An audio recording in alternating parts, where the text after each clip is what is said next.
dependent on our market. We are not. And that has been possible only because of the political stability we have these days. Now this is one where we bank upon startups and innovation. Then comes again, if we talk about के लिए भी घंटों लग जाते थे, वो लोग आज डिजिटल पेमेंट्स कर रहे हैं. You look to rickshaw puller, he says okay you are coming to me, आपके पास चेंज नहीं है, कोई बात नहीं, take the scanner and pay me.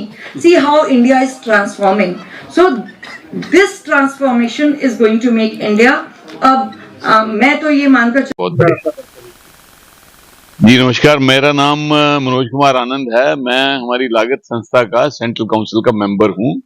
पूरे भारत को जो हम लोग देखते हैं वहां पर आज हमारे कानपुर चैप्टर ने एक बहुत अपनी मेहनत से हमारे अजय रुचिर इन सब लोगों ने मिलके बहुत समय के बाद हमारे कानपुर चैप्टर में ये कार्यक्रम रखा है. विजन जो इंडिया का हमारे प्रधानमंत्री जी ने दिया है 2047 के लिए, उसके ऊपर में इन्होंने ये कार्यक्रम रखा है. इस कार्यक्रम के माध्यम से हमारे लोग सोसाइटी में आम लोगों की क्या मदद कर सकते हैं उसके बारे में सारी जानकारी दी जाएगी. हमारे जो लोगों की जो कॉम्पिटेंसी है वो लागत लेखा में है बेसिकली. तो एक तो है कि आपने कोई लोन ले लिया, बट उस लोन को आपने अच्छी तरह से यूटिलाइज कैसे किया, उस मामले में हमारे लोगों की बहुत एक मास्टरी है. और मेरा ये आपके माध्यम से सारे लोगों को ये कहने का मैं उनसे ये प्रयत्न करूंगा कि वो हमारे मेंबर्स की सहायता लें इन सारी चीजों में, अपने आप को ऑप्टिमाइज करने में. इस कार्यक्रम का मुख्य उद्देश्य है कि जो प्रधानमंत्री जी ने हमारे लिए एक हमारे सामने एक गोल रखा है, उससे हम अपने आप में कैसे जुड़ सकें, हमारी संस्था कैसे उसमें उनकी मदद कर सके, ये हमारा उद्देश्य है. मैं आपके माध्यम से पहले तो आपका शुक्रिया करना चाहूंगा कि आप लोग यहाँ आए और आपने हमारी यहाँ पर इस चीज को कवर किया, हमारे आज के कार्यक्रम को. मैं ये कहना चाहूंगा कि आप हमारे जो मेंबर्स हैं उनकी सहायता लें, उनसे उनकी मदद लें, जिससे कि आपकी जो लागत है उसमें कुछ कमी आए और आपके पास जो जितना फंड है उसको हम ऑप्टिमाइज यूटिलाइज कर सकें, ऑप्टिमम वे में यूटिलाइज कर सकें. ये हमारा आज का मकसद है. मेरा नाम रुचिर गुप्ता हूँ, मैं सीएमए मेंबर हूँ.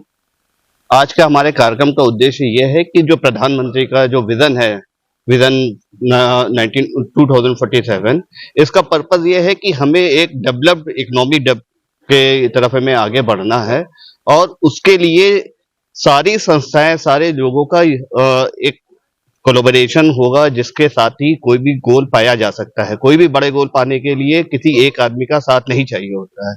हमारी संस्था जो एक लागत संस्था के नाम पे मशहूर है, बट हमारे यहाँ जैसे कि आनंद सर ने बताया कि हम लागत को ऑप्टिमाइज करते हैं, साथ में पोर्टफोलियो मैनेजमेंट का भी काम होता है कि अगर आप इन्वेस्टमेंट कर रहे हैं तो कहाँ पे कितना इन्वेस्टमेंट करें और किससे आपको कितना बेहतर रिटर्न मिलेगा. हमारी वर्किंग इस पे बहुत ज्यादा होती है. तो लागत के साथ अकाउंटिंग, आपके अकाउंट सही हो, सिस्टम सही हो. जैसे आप एक से स्मॉल स्केल इंडस्ट्री भी चला रहे हैं, उसके बाद आप एक बड़ी इंडस्ट्री चलाने लग जाते हैं, तो उसमें आपको सिस्टम्स को, हर एक सिस्टम को डेवलप करना पड़ता है. क्योंकि एक लाला आदमी चलाता है तो पान की दुकान एक चलाता है, उसको पता है कि पान की लागत क्या आ रही है. बट जैसे ही आप पान का चैनल खोलते हैं या आप कई एक फ्रेंचाइजी बांटते हैं, तो उसमें आपको हर कॉस्ट की ऑप्टिमाइजेशन करना होता है. साथ में आपको उसमें सिस्टम बैठाने पड़ते हैं कि चोरी ना होने लग जाए. तो we are being as a cost accountant, as a professional, हम लोग उनको सिस्टम भी डेवलप करके देते हैं, पोर्टफोलियो मैनेजमेंट करके देते हैं, लागत करके देते हैं, अकाउंटिंग कितनी स्मूथ हो सके और उसके बजट में हो सके. हम हर एक संस्था को एक उसके हिसाब से उसका पोर्टफोलियो डिजाइन करके देते हैं.